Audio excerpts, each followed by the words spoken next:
ibabalik po namin yung bintahan daw talaga dyan kasi Karos, good morning po.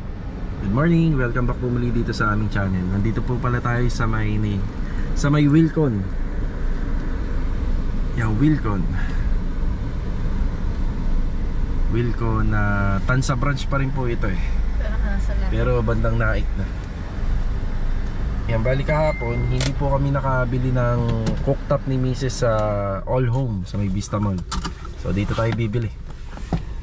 Yan, mag-update po tayo sa project natin sa Anyana at saka dito sa project natin sa Lumina. Kaya ito, samahan niyo po muli kami ngayong araw po ng November 14, araw ng Webes. Enjoy watching po. Tara, ito yung binili natin. Yan, may 2 burner siya tapos may hot plate. Sir, tama po ba yung price nito? Ganito, 11,899. Yan, dito maraming pagpipilian. Halos pareha lang naman po yan. Kakaiba lang doon sa brand.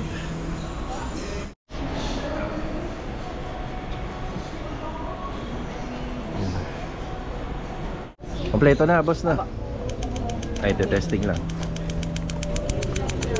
Magana. Kabila. Ito nga sir, painitin. Hawakan mo sir ha. Ako sir. Bali, hindi natin masyado papainitin para masakado natin. Sige. Yung tricolor po siya. Opo. Ito po ilalagay namin doon sa project sa base 5. Yan, bumili na rin tayo. Ayan, okay na po tayo rito. Yan lang yung binili natin. Center light lang at saka yung sa cooktop. Boss ha, pangala. Thank you ha. Shoutout kay kuya. Sige. Tara. Yan, nakalagpas na tayo ng 13. Bali nasa tayo, Paradahan. Dadaan tayo rito sa City Mini Home Depot kasi si Ricky kahapon dun sa vlog natin nagkulang po siya ng 3 pirasong tiles. So yun lang naman yung disadvantage kapag yung napili ni client ay may design na kailangan sundin mo yung pattern nun, kaya nagkulang. Pero kung plain lang yun, enough na po yung mga 43 to 44 pieces sa harapan ng isang row house. Bibili muna tayo ng 3 piraso, then diretso tayo sa phase 4 para magamit na at maikabit. Ayan, nasa City Mini Home Depot na tayo. Ito yung tiles na ginamit ni Ricky doon sa fence flooring sa project natin sa phase 4. Yan, malamang yung tropa break na, alas 12 na. Pero ihahatid na po natin to para pag dinat na nila, ikakabit na lang. Let's go! Tara! Dito na po tayo sa phase 4. Yung project natin. Ito na yung 3 pirasong kulang para po rito. Yan, break time pa. Mamaya babalik na po yung tropa rito. Tara! Mga karos, good morning po. Yan, good morning. Bali, November 15. Ayan, naputol po yung vlog po natin kahapon. Gawa ng itinurn over ko yung second project namin sa phase 3. Kaya naputol yung vlog natin. Bali, nandito tayo sa Anyana. Good morning sa aming mga kliyente at saka kay sir and ma'am, sa client owner dito sa ginagawa natin. Okay, bali, formworks. Ito yung sitwasyon namin dito. Ayan. Ito yung sa cantilever natin. Tapos sa extension po ng slab dito sa may corner area. Yan, bali pagdating po dito magkakaroon po ng drip mold. So yung drip mold yun yung nilalagay po namin sa forma na 1/2 na PVC. Ngayon kapag binaklas na po yung mga pamorma, makikita nyo meron po yung groove sa ilalim. Ang purpose nung kapag umuulan yung tubig, so hindi po siya tutuloy hanggang dito sa pader. Yan, formworks. May delivery nga po pala tayo ng rito, steel deck. Yan, kahapon dumating po. At saka yung mga pintuan nandito na nga rin po pala. Yan, bali ito magkakaroon pa ng forma. So ginawa lang muna namin na ganito para may daanan. Yes, Andy, good morning po. Good morning. Yan, Rusty, good morning. Good morning. Ito yung ating mga steel deck. Ang sukat po nito is 18 inches by 150 cm. Bali nasa 9 na piraso po ito. Yan. Tapos ito yung gagamitin naming pang drip mold. Ito yung blue pipe sa water line. Yan. So sukat nito 1/2.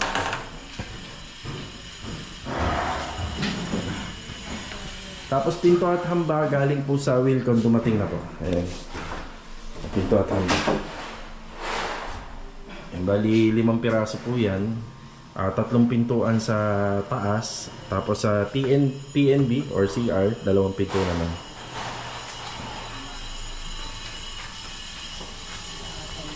Ayan, makikita nyo po rito yung porna, pero mas sa taas, mas maganda. Eh, may biga dyan, sa kabilang side may biga, may offset po tayo dyan, hindi po siya masyadong nakadikit po rito sa, sa isang existing building na kapitbahay niya. So meron yung offset dyan, pinaka gap po natin yung allowance na makikita nyo between hollow blocks at saka sa pader nitong kapitbahay. Then yung sa gagawin po namin second floor, ayan, naka-offset din po siya ng 1 metro, so hindi siya nakadikit. So isi-second floor natin siya, pero hindi po nakadikit dito. Dito sa linya, ayan yung linya sa pinaka drainage, ayan, meron tayo rito. Tsaka dito naman po is yung magkakaroon ng pader, nandito yung kitchen or kitchen sink, kaya may abang na rin po tayo dito sa kitchen sink, tapos water line. Tapos pumunta po yan papunta rito, yan, kasi sa laundry natin. Yung sa laundry natin, yan, may abang na rin para sa water line, automatic washing machine yan. Tapos yung pinaka drainage nya o yung release sa automatic washing machine. So, may asintada rin po tayo rito. And dito nga po pala banda, nabuhusan na. Ayan, may buhos na to. Kapag tapos na yung formworks dito, dito na po maghahalo para dyan sa taas. Schedule nga po pala ng buhos natin next week. Ayan,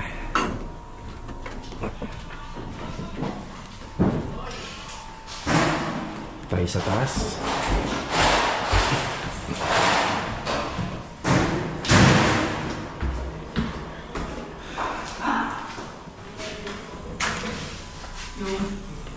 Ayan, steel deck na.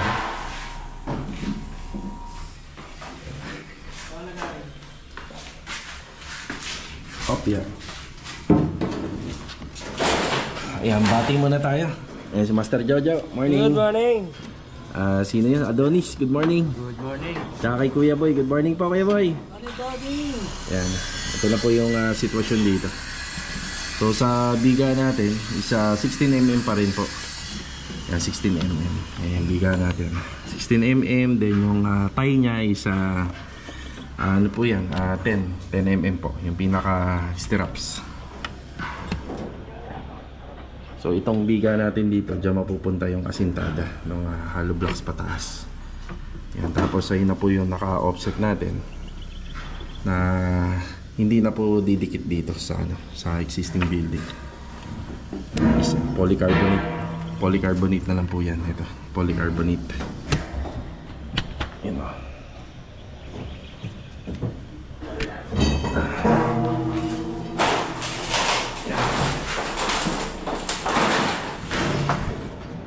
Ito yung ating pinaka-cantilever. So ang ginawa po rito, tinastas rin po ito. Yan, tinastas yan, pinalabas yung mga bakal. Diyan po kakapit yung ating matting. Tapos itong top bar ng ating matting dito, kasi double matting po to, nakakapit na po yan dun sa biga.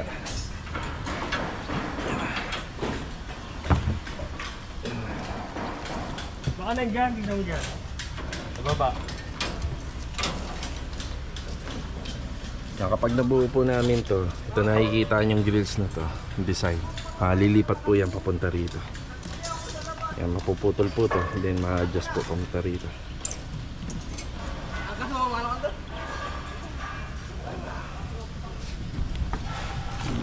Ayan, ganito po yun. Ito, pag-aaralan namin na kung saan nilalagay yung drainage. Kasi syempre pag uulan, mag-i-stock up yung tubig dito. So maglalagay po tayo ng drainage dito. Yan, linya na lang. So PVC pipe kahit didos. Yan. Dito natin pakakapitin yung mga matting. Bali, ito na po muna yung update natin dito sa Anyana. Yan, formworks pa rin tayo. Kasi ito nga po palang area ni Adonis. Hanggang doon. Ito yung magiging walking closet. Yan lang yung may buhos, slab. Pagdating doon, biga lang yung may buhos doon. So yung siwang doon, yung awang, so wala na po yan.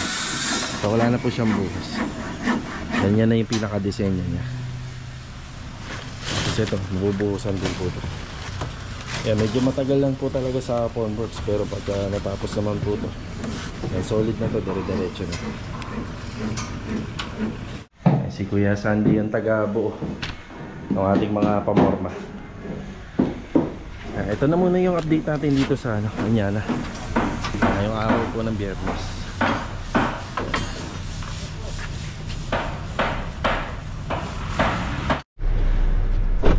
Dito pa rin kami ni Mrs. sa Anyana.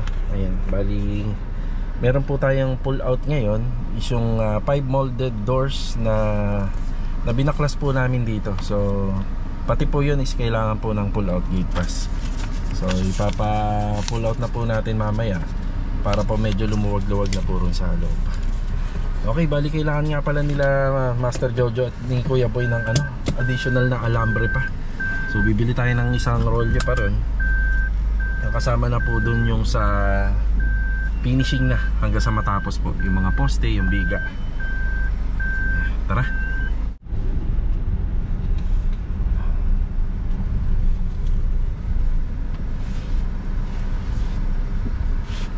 Pasa muna tayo ng gate pass.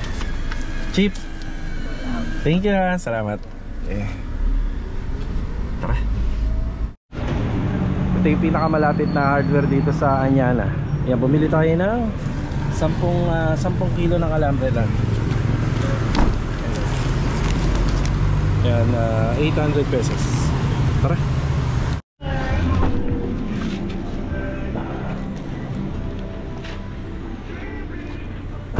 Yan, dito na po tayo. Yan, tulog yung tropa. Break time.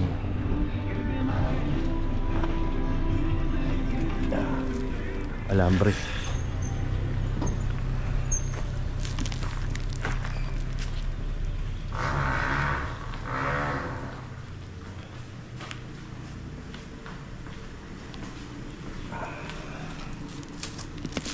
Iwan tayong tali.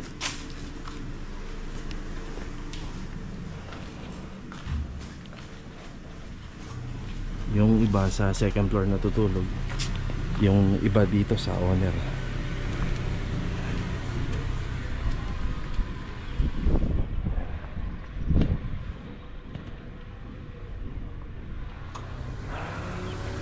Bale, ito na muna yung update natin mga karos dito sa Anyana. Ay, si Kuya Boy. Diyan ka natulog, Kuya? Diyan ka natulog. Yung alambre nandyan na po. Okay, tara. Sa phase 4 muna tayo. Isa sa mga bagong project namin dito, inner na row house. Yung mga row house dito, ang pangalan nito Amy. Sa phase 1 nito Irene. Ang pinagkaiba lang naman po nila, bintana. Tsaka pag turn over, naka ano na po siya, naka primer na. Yan, dito nakapwesto si Kuya Doming. Magandang hapon. Tsaka kay Mark. Yan, magandang hapon. Para-paraan na. Sa ako ano na lang, trapal. Hindi po kami nakapagdala ng balde. Balde, sige, pwede ako magdala rito. Marami naman ito Oo. Shoutout po kay Ma'am Rolinda tsaka sa mister niya na si Sir na nasa ibang bansa. Yan, actually pinasisimulan ko na po ito. Yan, nakapag-usap na rin naman po kami ni client dito sa kontrata. Pero pinasisimulan ko na kasi nagkakaroon ng aberya sa hakot panambak. So ito, babalikan na lang po namin kapag natapos po namin yung project dun sa phase 5 at saka dun sa bagong project sa phase 1. Dun naman sa phase 1 kasi wala pa pong kuryente. Yan, ito kompleto. May kuryente, may metro ng tubig. Yung iniwan muna namin yung kasi hindi maputol yung mga bakal, walang kuryente. Yan, ito yung sitwasyon ng unit dito. Maganda naman po yung harapan niya, patag naman. Pero pagdating po dito sa likod, medyo mataas. Yan ang problema namin. Ayan, ayan, mataas. Ayan naman, mataas yung lupa. Pero maganda yung lupa, no? Pang gardening soil, no? Tsaka din yung sa hinukay po namin sa phase 1. Ang ganda. Ayan, may tambak. Ang sabi sa akin ni ma'am dito, nung hindi pa daw na-turnover to, wala naman po daw yung lupa na yan. Pero syempre hindi mo maiwasan, pag una kang nakatira, maaaring itambak mo po yung lupa sa kapitbahay. So yun, medyo dun mababa yan, pero dito mataas hanggang dito. Isang dahilan din po kaya pinalipat na po natin sila dito. Wala nga po pala ngayon ang mga kuryente po yan, ang breaker. Lalagyan pa ng breaker po to kasi may kontador, pero wala naman pong breaker, wala rin pong supply yan. Yan. So isang dahilan din ba't pinalipat na po natin sila rito, kasi hindi natin sila papapasukin kasi wala po silang gagawin. So kawawa naman po yung mga tao kung hindi nila mabubuo yung isang linggo. Kaya ito, pinalipat natin dito. Pero babalik din po kami dun sa phase 1. Ay, meron pa kaming isang bagong ginagawan din dito. Puntahan natin. Naalala nyo ba nung linggo, meron tayong ocular visit na 4. Ito yung panghuli kong pinuntahan. Nakalimutan ko yung pangalan nila, client owner. Yan, shoutout po. Ayan yung natin, mga panambak. Dito meron ding kaso na tambak po yung yung likod nila. Batiin natin. Si Marvin. Good afternoon, Vin. Good afternoon. Wala ka saan yan, nandito ka pala. Ayan. Tsaka si Kuya Richard. Nasanay sa good morning si Kuya Richard. Ayan, ayan ang isa sa mga kaso natin. Yun ba, yun na talaga yung inabot natin. So hindi siya tatamaan. So hindi po namin tatanggalin yun. Yan, kasi hindi naman po talaga natin inabot yan. So ito hati lang. So, ano lang yun para dito. Yan, tapos ito kakausapin natin. Kausapin natin yung may-ari po niya pagka mag-aasinta. Basta hindi kailangan, 2 metro tayo. 190, inati ko 190. Inati mo lang 190. O yan, okay na yan. Tayo. Para may courtesy naman dun sa kabila. Sige, sige. Lalabas tayo dito. Sige, sige. May tubig kayo dito, babe? Wala. Wala kang tubig. Wala. Sige, magdadala ako ha. Sige. Dadala po tayo ng tubig dito. Ito naman pong unit na to. Pinasimulan ko lang, pero kagaya nga ng sabi ko, papahakot lang po tayo ng lupa, yan ang mahalaga. Na mahakot po yung mga lupa kasi nagkakaroon nga ng aberya ngayon sa paghahakot. Hanggat available, pahakot natin ang pahakot. Yan na. Tara. Wala silang tubig dito. Yan na, susupplyan natin. Ito yung bagong project namin dito sa phase 5. So walang gumagawa po rito ngayon. Kahapon ang mga tinapos po rito is yung sa Pasumano tsaka yung sa poste. Nagkaroon na po ng forma yung mga poste. Ang kasunod na gagawin po rito is yung gate and grills. Tapos ito, mga ilang araw na lang po, pwede na po itong balikan. Isa to sa mga babalikan po kagad namin. Kapag natapos po yung mga plastering po rito, halos okay na po ito. Yung trabaho naman po namin dito, bali yung trabaho lang naman po muna natin dito is yung extension ng bahay. Yan, kung may additional, baka yung bubong, ewan ko lang po kay client. Hindi pa ako sigurado kay client kung pati dun sa loob. Yan, uunahin muna natin yung ibang naka-line up. So ito, yan, medyo malinis na po siya tingnan. Nagawa na po yung pinakabakod niya.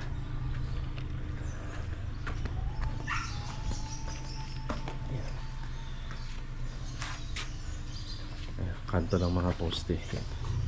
Yan, mahalaga to na ganito dapat yung turnover para pag pininturahan, buhay na buhay yung kanto, maporma, diba?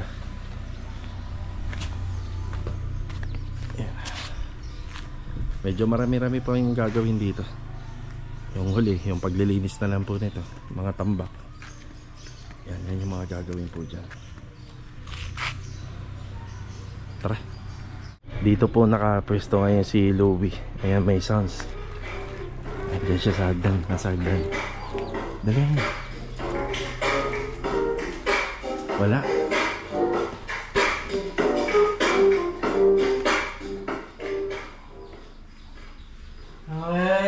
Gabalapit sana kita.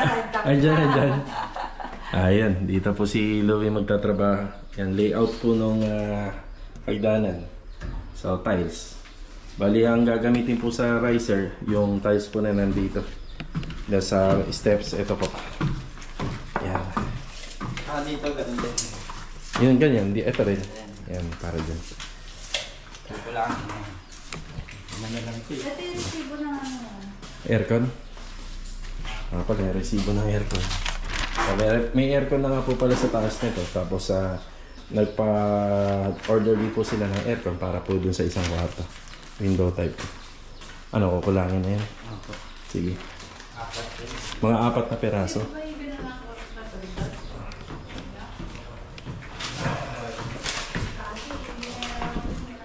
Ayun yung aircon. Ayan. Sabi ko kay Louie, testing. Kasi hindi pa po namin natin-testing ito. Nasa ano yata ito, 1 horsepower. Condenser niya ito, nandito. Ayan.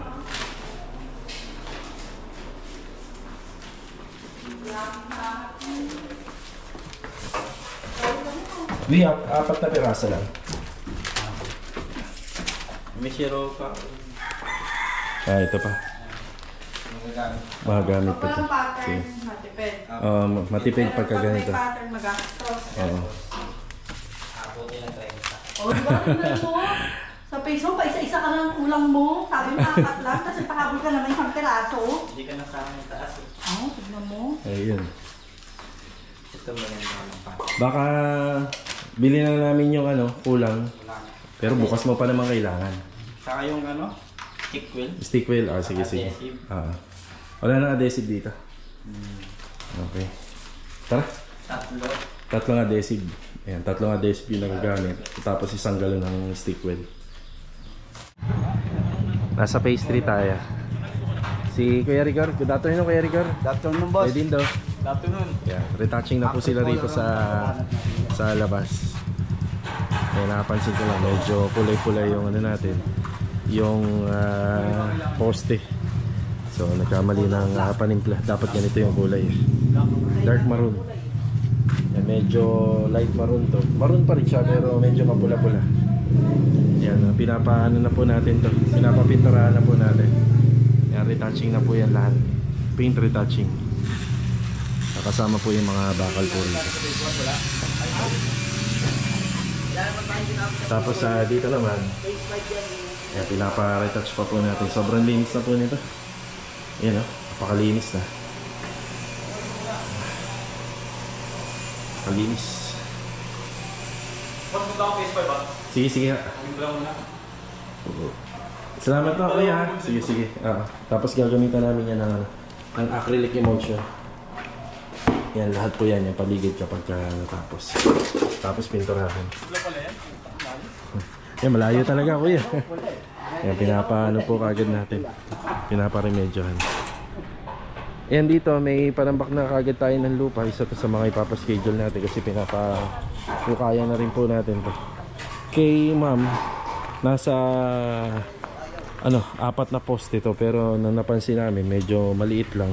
Baka kayanin lang ng 3. Pero kung kakayanin ng 4 gagawin natin. Si Vincent nandito. Tsaka si Bilog, ayan, good afternoon. Ayan. Yan, bali na po to, baklas na. Yan, baklas na nila. Ito nga po palang mga PVC pipe na aangat papuntang taas. Yan yung mga magiging connectivity na ang gagawing CR balang araw po dito. Tapos ayun na yung sa poste natin. Ayun na. Tapos biga. Ayan. May forma na rin po ito. Tapos dumating na yung steel deck dito. Ay mga steel deck. Ang sukat naman ito 18 inches by 190. Nasa 13 piraso lahat-lahat.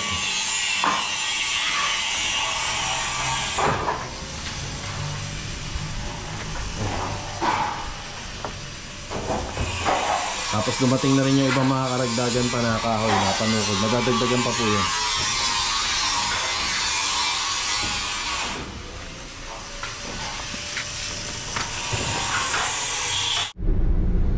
Nasa biyahe na po tayo. Ayan, inuna na natin yung mga kailangan ni Louie Puro para tuloy-tuloy na. uli tayo ng Phase 5 Lumina.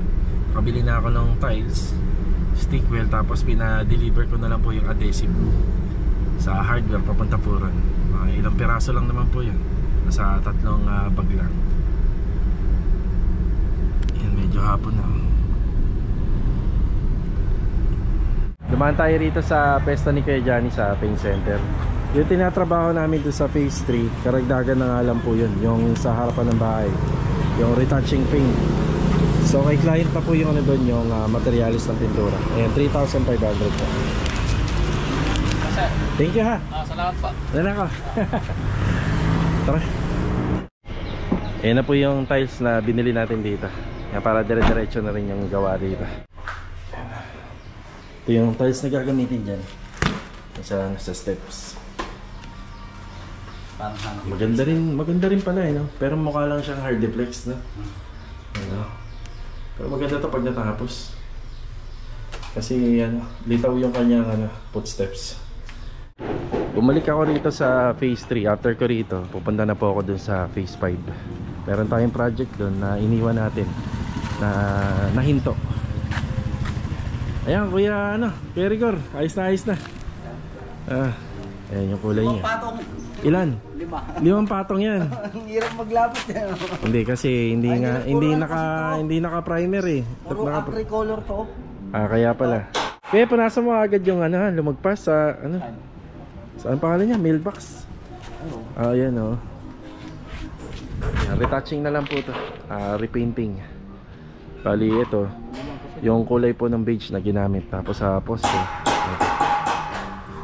Pero kung kami po yung gumawa ng bakod na to, isasuggest ko sa may-ari na naka-tiles na lang. Yan, para hindi na matakaw sa maintenance. Okay na tayo rito.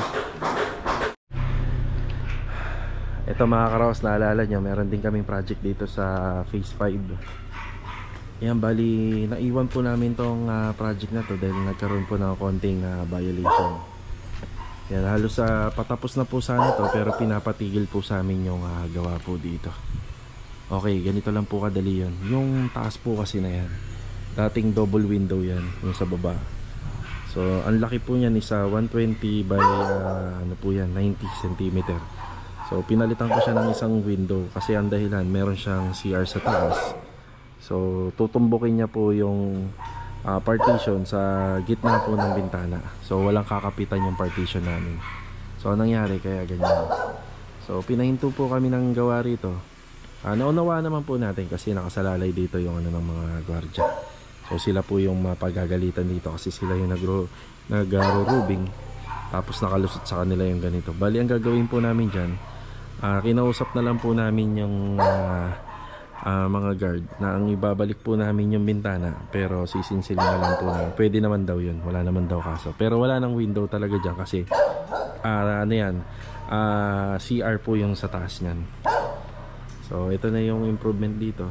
So wala na po siyang mga buhangin dito. So walang mga buhangin dito, malinis na yan, nakasako.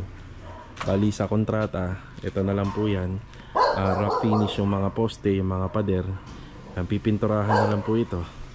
Tapos doon lalagyan ng polycarbonate at ilaw. Tapos sa taas po, overall finish po yan. Kailangan may pintura. So may partition na rin niya, may 2 kwarto. So sa CR, itatiles na lang at pipinturahan, overall finish. Tapos sa taas, kailangan may turnover ko yun na malinis. Ito rough lang. Tapos dito, may konting aayusin sa pader. Yan dyan. Kasama po sa pinag-usapan namin ni client. Tapos doon naman po sa taas ng slab, yan, may final waterproofing po tayo rin.